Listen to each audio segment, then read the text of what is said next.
स्वागत है दोस्तों आप लोगों का डमरू क्लासेस में। आज हम शुरू करने वाले हैं ज्योग्राफी।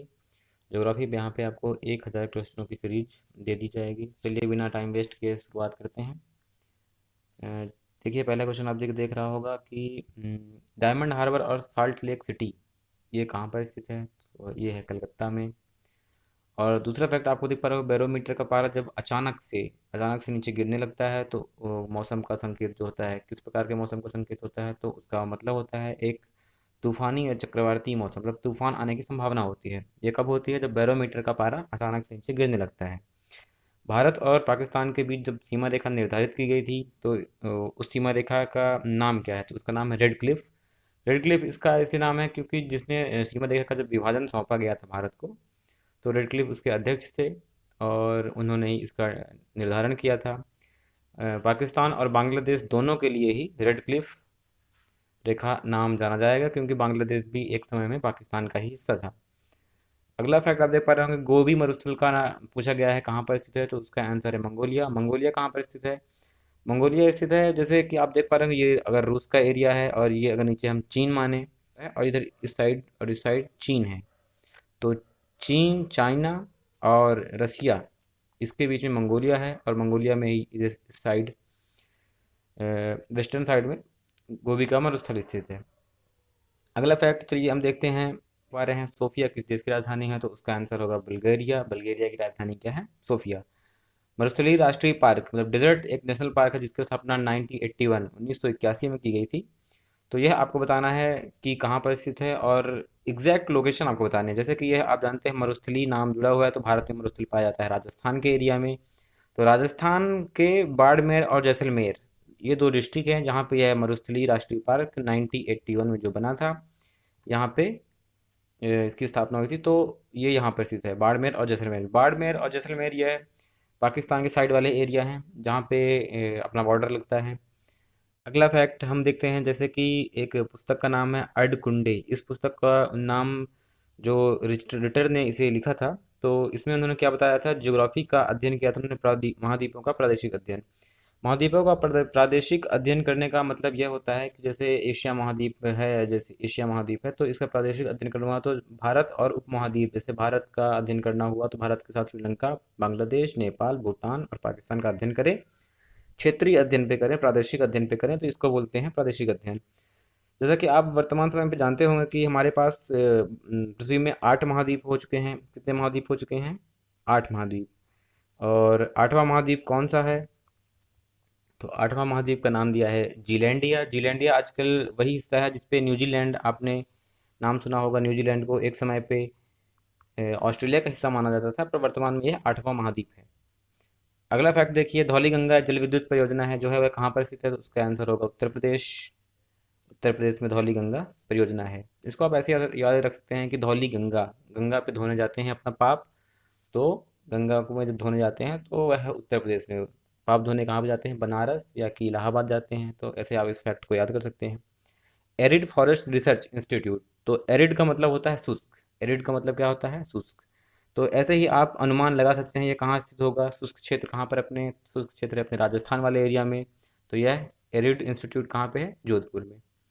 राजस्थान के एक कृषि अनुसंधान केंद्र द्वारा तैयार की गई संकर बीज की नई किस्म डबल जीरो। संकर किस्म की एक नई बीज है, पर यह बीज किसकी है? Double zero. यह बीज है सरसों की।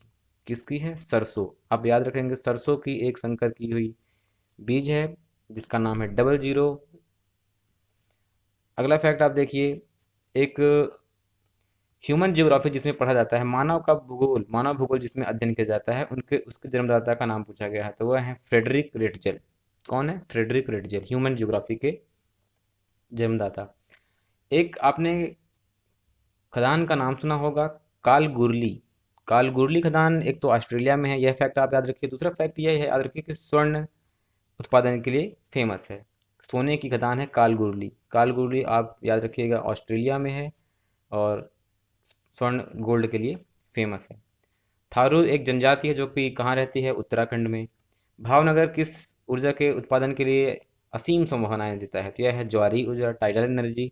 प्रोजेक्ट, ओबरा प्रोजेक्ट कहाँ पर स्थित है? यह स्थित होगा उत्तर प्रदेश में, वहाँ की ताप विद्युत परियोजना है। ट्यूलिप की खेती जो प्रसिद्ध सर्वाधिक वह कहाँ की है, तो वह है नीदरलैंड्स की। नीदरलैंड्स स्कैंडिनेवियन कंट्री में आती है, यह यूरोप महाद्वीप के उत्तरी क्षेत्र में है।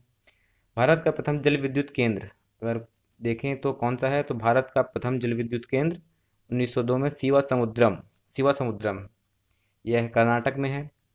भैंसा सिंगी एक नामक जो जनजाति है वह नागालैंड में पाई जाती है। अगला फैक्ट देखिए आप, म्यांमार से भारत का कौन सा राज्य मणिपुर सीमा साझा करता है, तो म्यांमार से सीमा साझा करता है मणिपुर। भारत का सर्वाधिक वर्षा वाला स्थान कौन सा है, तो इसको आप याद रखना है मासिन राम। इसके पहले तक हम अभी तक पढ़ते आए हैं चेरापूंजी, लेकिन वर्तमान में इस समय मासिन राम है। दंडकारण्य प्रोजेक्ट, दंडकारण्य प्रोजेक्ट मध्य प्रदेश नहीं, यहाँ पे दंडकारण्य प्रोजेक्ट छत्तीसगढ़ में है, छत्तीसगढ़, जो कि बस्तर जिले में है। बस्तर आजकल छत्तीसगढ़ जिले में है। राजस्थान में एक नहर है जिसका नाम है गंगा नहर, आपने सुना होगा गंगा नगर, तो वहाँ पे एक डिस्ट्रिक्ट भी बना दिया गया है उसी के नाम पर। तो यह किस नदी से पानी प्राप्त करता है, यह सतलज नदी से पानी प्राप्त करता है। आपने एक नाम सुना होगा शहर का, विजयनगर साम्राज्य सुना होगा, उसके शहर का नाम सुना होगा हम्पी। हम्पी नामक जो शहर है किस नदी के तट पर स्थित है, तो हम्पी नाम का जो शहर है वह स्थित है तुंगभद्रा, तुंगभद्रा नदी पर स्थित है। सरदार सरोवर परियोजना गुजरात में है, नर्मदा नदी नाम है, और नर्मदा ही जिले का नाम है जहाँ पर सरदार सरोवर परियोजना है। तो आपको याद रखना है सरदार सरोवर परियोजना यह भारत का सबसे बड़ी परियोजना मानी जाती है। ऐसा माना जाता है कि इससे पूरे भारत की प्यास बुझाई जा सकती है। तो सरदार सरोवर परियोजना एक तो गुजरात में है, दूसरा फैक्ट होगा नर्मदा नदी पर स्थित है। अगला फैक्ट आप देखिए, बरौनी तेल शोधन कारखाना किस राज्य में है, इसका आंसर होगा उत्तर होगा बिहार। ब्राज़ील स्थित अमेजन बेसिन, अमेजन बेसिन में जो अमेजन बेसिन एक तो ब्राज़ील में है, तो वहाँ के जो वन है फॉरेस्ट कवर, तो उसका नाम है सिल्वास, सिल्वास बोलते हैं। अफ्रीका में एक बांध है, आपने नाम सुना होगा आसवान बांध, तो आसवान बांध किस नदी पर है, तो नील नदी पर, आसवान बांध है नील नदी पर। अगला फैक्ट ये देखते हैं, ये देखा गया है कि बृहद ज्वार उस समय आता है जब, कब, जब पृथ्वी चंद्रमा और सूर्य एक सीधी रेखा में होंगे। जैसा कि मैंने आपको पहले ही बताया था, जब पृथ्वी चंद्रमा और सूर्य एक सीधी रेखा में होंगे उस स्थिति को बोलते हैं सिजगी, सिजगी की स्थिति बोलते हैं उसको, और इसी समय बृहद ज्वार आता है। अगला फैक्ट देखिए कि जैसा कि यहाँ पे पढ़ पा रहे होंगे, दक्षिण अमेरिका कौन सा देश क्षेत्रफल की दृष्टि से सबसे बड़ा है, तो दक्षिणी अमेरिका का सबसे बड़ा देश है ब्राज़ील। दक्षिणी अमेरिका का सबसे बड़ा देश है क्षेत्रफल के दृष्टिकोण से, यह है ब्राज़ील। अगला फैक्ट जैसे आप देख पा रहे होंगे, मंगल और बृहस्पति कक्षाओं के बीच सूर्य के चारों ओर परिक्रमा करने वाले सेल के छोटे छोटे टुकड़े पाए जाते हैं, समूह में रहते हैं वह, तो उन्हें बोलते हैं क्षुद्र ग्रह, एस्टेरॉइड्स बोलते हैं। अलमाटी बांध किस नदी पर है, कृष्णा नदी पर स्थित है। जवाहर सागर बांध, राणा सागर बांध, गांधी सागर बांध, इन सब के बांधों का निर्माण 1960 के आसपास हुआ था। तो ये तीनों ही बांध, जवाहर सागर, राणा प्रताप और गांधी सागर, यह हैं चंबल नदी पर। चंबल नदी निकलती है मध्य प्रदेश से और राजस्थान होते हुए मध्य प्रदेश उत्तर प्रदेश की सीमा बनाती है और यमुना नदी पे मिल जाती है। जोजिला दर्रा किन किन दो पॉइंट्स को जोड़ता है, तो एक है लेह, दूसरा है श्रीनगर, तो लेह और श्रीनगर को जोड़ता है जोजिला, आजकल न्यूज़ पर भी है, इसे आप अच्छे से याद रखिएगा। अब एक नया वर्ड देखने को मिल रहा होगा आपको, एस्किमो। एस्किमो एक जनजाति है जो टुंड्रा क्षेत्र के बर्फ के सहायता से बनाए गए अर्ध गोलाकार आवासों को, ये यहाँ पे ऐसा मान लीजिए जैसे बर्फ का घर होता है, बर्फ के घर में रहते हैं ये लोग। ये एक जनजाति होती है जो उत्तरी ध्रुव जैसे कि आप रसिया के ऊपर वाले एरिया आप देख पा रहे होंगे, वहाँ पे यह जनजाति रहती है। जनजाति के रूप में ही आवास करते हैं ये लोग। तो वो जो बर्फ का घर बना होता है उसे क्या कहते हैं, तो वो जो बर्फ का घर बना होता है उसे बोलते हैं इग्लू, इग्लू कहते हैं उसे। अगला फैक्ट आप देखिए, मैंग्रोव वन से संबंधित है, जैसे कि ये सीधा दिखाया जा रहा है कि नदियों के ज्वार नदमुख में कीचड़ वाले किनारे के साथ हल्की हल्की जैतून वनस्पति श्वसन मूल वाले ज्वारी, ज्वारी वन, तो आप सीधे याद रखिए ज्वारी वन कहते हैं मैंग्रोव को। मैंग्रोव को दूसरा नाम गरान भी है। अगला फैक्ट जैसे देखिए आप, बुम्बकूप, बुम्बकूप कहाँ पाए जाते हैं, तो यह अवसादी शैलों में पाए जाते हैं। हूवर बांध किस नदी पर बनाया गया, यह है कोलोरेडो। वेस्ट बैंक नामक क्षेत्र किस नदी के पश्चिम में स्थित है, यह है जॉर्डन। जॉर्डन एक देश है, जॉर्डन एक देश, जैसे ये मान लीजिए जॉर्डन है तो इसके यहाँ पे इस एरिया को बोल देंगे वेस्ट बैंक। यहाँ पे मछलियाँ सर्वाधिक मात्रा में पाई जाती हैं। विश्व का सबसे शांत सीमा रेखा के रूप में मानी जाने वाली 49 डिग्री समानांतर अक्षांश रेखा किन दो देशों के अलग करती है? तो उसका आंसर होगा संयुक्त राज्य अमेरिका और कनाडा। अमेरिका और कनाडा को अलग कर, जैसे ये सीधी रेखा है, इसी को बोलते हैं 49 डिग्री लैटिट्यूड। ठीक है, तो इस साइड हो गया कनाडा और इस साइड होगा यूएसए। ये सीधी रेखा ही जाती है, इसे बोलते हैं 49 डिग्री। अगला फैक्ट आप देख पा रहे होंगे कि भारत की सबसे बड़ी नहर परियोजना इंदिरा गांधी नहर परियोजना है। यह वही नहर परियोजना जो सतलज नदी से निकलती है और राजस्थान तक आती है सिंचाई के लिए। भाखड़ा नागर परियोजना मानव निर्मित झील को किस नाम से जाना जाता है? इसे गोविंद सागर नाम से जाना जाता है, गोविंद सागर बांध। गोविंद सागर बांध भाखड़ा नागर। किस ग्रह को लाल तारा की संज्ञा दी जाती है? तो ये आपको बचपन से पढ़ा जाता है तो याद ही होगा, मंगल ग्रह को। उत्तरी अमेरिका में स्थित माउंट मैकिनले किस पर्वत की चोटी है? रॉकीज की। उत्तरी अमेरिका में रॉकी है और एंडीज पर्वत श्रेणी कहाँ है? दक्षिणी अमेरिका में। तो उत्तरी अमेरिका की एक माउंट मैकिनले है, तो वह है रॉकीज में। दक्षिण अमेरिका में है एंडीज पर्वत श्रृंखला।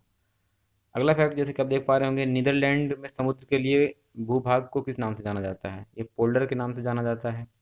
लंदन किस नदी तट पर स्थित है? तो यह आपको पता होगा, टेम्स। टेम्स नदी के तट पर स्थित है। भारत की सर्वाधिक गहरी खान कौन सी है? तो वह है कोलार की खान, जो सोने के लिए प्रसिद्ध है, कर्नाटक में अवस्थित है।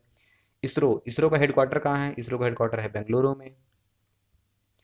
किस देश के घास हैं जो वहाँ पे पम्पास कहे जाते हैं? अभी हमने देखा था कि दक्षिण अमेरिका में जो पाए जाते थे तो वह सिल्वास थे। सिल्वास वन है, ना कि घास। यहाँ पे घास की बात हो रही है तो घास के मैदान को बोलते हैं पम्पास। यह बोला जाता है अर्जेंटीना। अर्जेंटीना भी दक्षिणी अमेरिका में है। अगला फैक्ट देखिए, देश में जो मौसम का मानचित्र बनाने का कार्यालय है वह कहाँ है? पुणे में। मौसम मानचित्र कार्यालय कहाँ है? पुणे। यह है राष्ट्रीय कार्यालय है। मचकुंड जल विद्युत परियोजना किन दो राज्यों के संयुक्त उपक्रम है? तो वह है उड़ीसा और आंध्र प्रदेश। उत्तर प्रदेश में हिमालय का सर्वोच्च शिखर कौन सा है? तो उत्तर प्रदेश में है नंदा देवी। नंदा देवी आप याद रखिएगा। भारत का सर्वाधिक नगरीकृत राज्य। नगरीकृत राज्य का मतलब है कि ऐसा राज्य जहाँ पे सबसे ज़्यादा शहर हो चुके हैं अभी तक, तो उसका उत्तर होगा महाराष्ट्र। क्या उत्तर होगा? महाराष्ट्र। अगला और अंतिम फैक्ट आप देख पा रहे होंगे, ब्लैक हिल, ब्लू पर्वत, ग्रीन पर्वत। जैसे ही आप ब्लैक, ब्लू या ग्रीन हिल्स का नाम सुने तो आपका आंसर तुरंत क्लिक करना चाहिए। उसका आंसर होगा यूएसए, अमेरिका में। ब्लैक, ब्लू, ग्रीन हिल्स, तो उसका आंसर होगा यूएसए। यहाँ पे हमारे 50 क्वेश्चन करीब या उससे अधिक ही कवर हो गए होंगे। ऐसे ही हम आपको क्वेश्चन देते रहेंगे। आप सब्सक्राइब, लाइक और शेयर करिए हमारे चैनल को। Thank you.